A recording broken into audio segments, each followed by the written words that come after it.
বিহু অহাৰ লগে লগে অসমীয়াৰ মন থৌকি বাথৌ হৈ পৰে আৰু দেখা পোৱা গৈছে যে বিহুৰ লগে লগে শিল্পীসকল যেনেদৰে ব্যস্ত হৈ পৰে, বিহুৱা দলসমূহ যেনেকৈ ব্যস্ত হৈ পৰে, তাঁতৰ পাতত শিপিনীসকলো যেনেকৈ ব্যস্ত হৈ পৰে আৰু দেখা পোৱা গৈছে যে বিহুৰ মঞ্চত গীত পৰিৱেশন কৰাৰ বাবে শিল্পীসকলক ব্যস্ত হৈ পৰা দেখা গৈছে আৰু তেওঁলোকে আখৰাত ব্যস্ত হৈ আছে। আমি বঙাইগাঁৱৰ পৰিৱেশ দেখুৱাইছোঁ, মোৰ সহযোগী নন্দনে দেখুৱাইছে। আমি বঙাইগাঁৱৰ পৰিৱেশ, বঙাইগাঁৱৰ শিল্পীসকল তেওঁলোকে বিহুৰ বাবে প্ৰস্তুতি চলাই আছে, তেওঁলোকে আখৰাত ব্যস্ত হৈ আছে।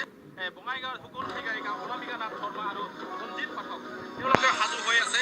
যিহেতু অসমীয়া দিকে আপোন ৰঙালী বিহু আহি পালে আৰু ৰঙালী বিহু অহাৰ লগে লগে অসমীয়াৰ মন জাগি উঠে, অসমীয়াৰ মনে প্ৰাণে এতিয়া বিহু আহিলে অসমীয়া নাচি উঠে আৰু একেদৰে এতিয়া শিল্পীসকলক ব্যস্ত হৈ পৰা দেখা গৈছে। আৰু বঙাইগাঁৱত পৰিৱেশ আমি দেখুৱাইছোঁ, বঙাইগাঁৱৰ শিল্পীসকলৰ তেওঁলোকৰ যি আখৰাত, এই আখৰাত ব্যস্ত হৈ পৰিছে। এতিয়া ঢোল, পেঁপা, গগনা বা বিভিন্ন যিসমূহ বাদ্যযন্ত্ৰী আছে, বাদ্যযন্ত্ৰী সেই শিল্পীসকলে তেওঁলোকে নিজৰ নিজৰ বাদ্যযন্ত্ৰী লৈ আহি শিল্পীসকলে এতিয়া আখৰাত ব্যস্ত হৈ পৰা দেখা গৈছে। আমি দেখুৱাইছোঁ বঙাইগাঁৱত ৰঞ্জিত পাঠক আৰু অনামিকা নাথ শৰ্মা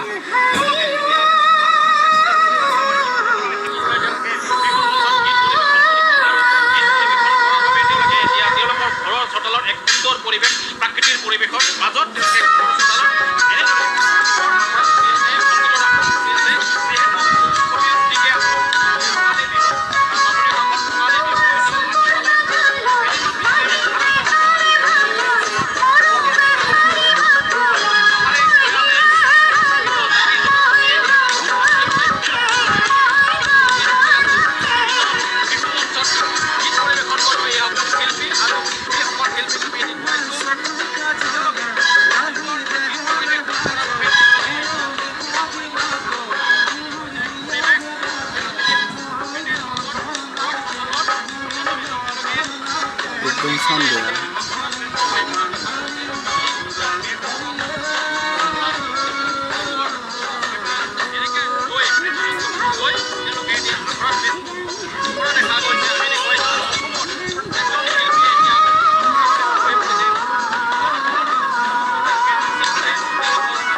বিহু বুলিলে আৰু মনবোৰ খুব চঞ্চল হৈ যায় আৰু যিহেতু বহু বছৰৰ পৰা বিহু কৰি আছোঁ, এইবাৰো খুব ভালকৈ কৰিম বুলি আমি আশাবাদী।